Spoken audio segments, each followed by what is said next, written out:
Dalam video sebelumnya, saya berjanji akan melanjutkan pembahasan terkait dengan praktik buruk pemagangan.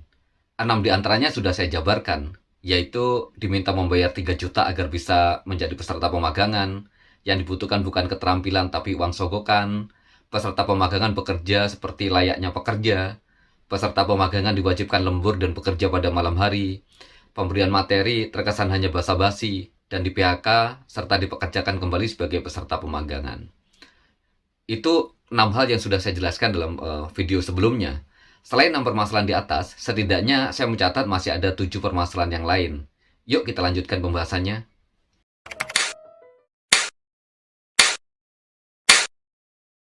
Praktek buruk pemagangan yang ketujuh yang pernah terjadi adalah tidak ada yang bertanggung jawab ketika terjadi kecelakaan kerja. Ketika peserta pemagangan mengalami kecelakaan kerja, tidak ada yang bersedia bertanggung jawab. Bahkan peserta pemagangan diberhentikan. Hal ini pernah disampaikan oleh seorang kawan dari Bekasi, di mana ada peserta pemagangan yang mengalami kecelakaan kerja sehingga tangannya harus diamputasi. Perusahaan tidak bersedia menanggung biaya pengobatan karena menganggap peserta pemagangan bukanlah karyawan perusahaan tersebut. Jadi buru-buru memastikan si pekerja magang diterima sebagai karyawan karena sudah berkorban sedemikian besar, bahkan biaya pengobatan pun tidak diberikan. Tentu saja tidak semua perusahaan melakukan hal yang seperti ini, tapi setidaknya ini menjadi satu catatan penting yang harus kita perhatikan.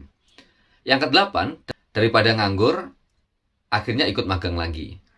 Karena tidak ada jaminan peserta pemagangan akan mendapat pekerjaan, ada peserta pemagangan yang terpaksa kembali mendaftar untuk bisa mengikuti program pemagangan yang lain. Alasannya sederhana, daripada nganggur. Sebagian memang ada yang berhasil mendapatkan pekerjaan, meskipun dengan status perjanjian kerja waktu tertentu atau karyawan kontrak. Tetapi setelah habis kontrak, mereka juga harus mencari pekerjaan yang lain lagi.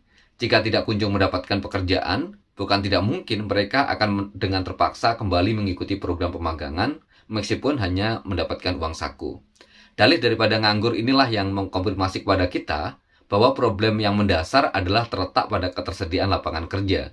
Karena itu, seharusnya pemerintah memprioritaskan lapangan pekerjaan baru untuk warga negara Indonesia.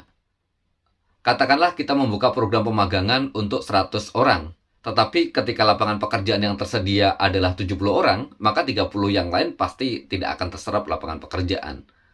Dan ini adalah problem mendasar yang tidak pernah terselesaikan dari tahun ke tahun. Yang kesembilan, tidak bisa menjadi anggota serikat pekerja. Meskipun banyak permasalahan yang dihadapi peserta pemagangan, tetapi mereka tidak bisa bergabung di dalam serikat pekerja. Apalagi status mereka tidak diakui sebagai pekerja. Hal inilah yang kemudian membuat peserta pemagangan nyaris tidak mendapatkan pembelaan dari serikat pekerja ketika terjadi permasalahan di tempat kerja.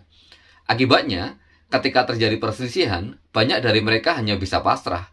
Bahkan mekanisme penyelesaian perselisihan hubungan industrial tidak berlaku bagi peserta pemagangan. Di sisi yang lain, dengan semakin banyaknya peserta pemagangan, keberadaan serikat pekerja juga semakin lemah. Apalagi ketika pekerja di perusahaan semakin berkurang dan digantikan dengan peserta pemagangan. Dengan demikian, bisa dikatakan bahwa menurunnya jumlah keanggotaan serikat pekerja di Indonesia, salah satunya adalah andil dari kebijakan pemerintah yang tidak memberikan proteksi terhadap kepastian pekerjaan. Yang ke-10, peserta pemagangan tersandera dengan perjanjian. Maksud diadakannya perjanjian pemagangan adalah untuk memastikan agar hak serta kewajiban peserta dan penyelenggara pemagangan menjadi jelas, sehingga mereka akan terhindar dari eksploitasi. Namun, ketika peserta pemagangan tidak betah atau memiliki kesempatan mendapatkan pekerjaan dan ingin mengakhiri pemagangan sebelum jangka waktu pemagangan selesai, ia terjebak dengan perjanjian yang dibuat, karena harus terlebih dahulu menyelesaikan proses pemagangan yang sudah diperjanjikan. Jadi, dalam beberapa kasus memang perjanjian pemagangan ini akhirnya menyandera peserta pemagangan untuk bisa mendapatkan pekerjaan yang lebih baik pada saat pemagangan sedang dilakukan. Tentu saja ini merugikan begitu ya peserta pemagangan yang menjadikan pemagangan sebagai pengisi waktu luang sebelum mendapatkan pekerjaan. Yang ke-11, peserta pemagangan berada dalam posisi dilematis. Meskipun diperlakukan tidak adil, peserta pemagangan tidak bisa berbuat banyak.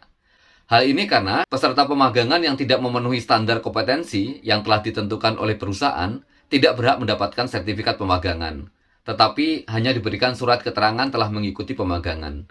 Oleh karena itu, bisa jadi peserta pemagangan akan cenderung nurut dan patuh pada setiap apa yang diperintahkan oleh pihak perusahaan, karena khawatir tidak lulus dan dianggap tidak berkompeten. Jika ini terjadi, mereka khawatir pemagangan yang dilakukan akan menjadi sia-sia. Yang ke-12, outsourcing berkedok pemagangan. Sebagian peserta pemagangan mendaftar melalui LPK atau BKK, kemudian disalurkan ke perusahaan yang menyelenggarakan pemagangan.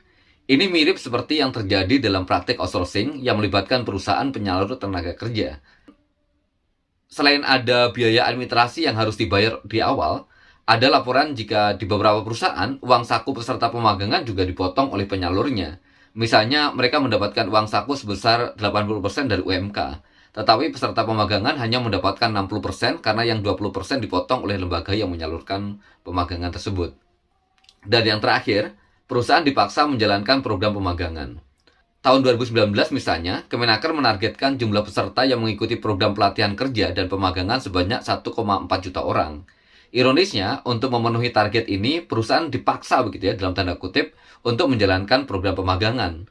Saya mendapat informasi ada pegawai dinas yang kemudian berkunjung ke perusahaan-perusahaan untuk meminta agar perusahaan melakukan pemagangan, supaya target tadi bisa terpenuhi begitu.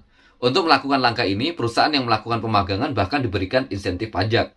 Padahal kalau logika yang digunakan adalah untuk memenuhi kebutuhan tenaga kerja terampil, semestinya pemagangan dilakukan atas inisiatif dari pihak perusahaan, bukan pemerintah yang seolah-olah memaksakan diri agar perusahaan menggunakan peserta magang. Teman-teman, itu tadi beberapa praktik buruk terkait dengan pemagangan. Dan biasanya, hal-hal seperti ini luput dari pengawasan Dinas Ketenagakerjaan. Buru-buru mereka mengawasi praktik pemagangan. Lawang pelanggaran terkait dengan hak normatif tenaga kerja saja seringkali terabaikan, buru-buru mengawasi masalah pemagangan begitu. Melihat catatan kelam seperti ini, sangat wajar jika kemudian gerakan buruh menyuarakan penolakan terhadap sistem pemagangan.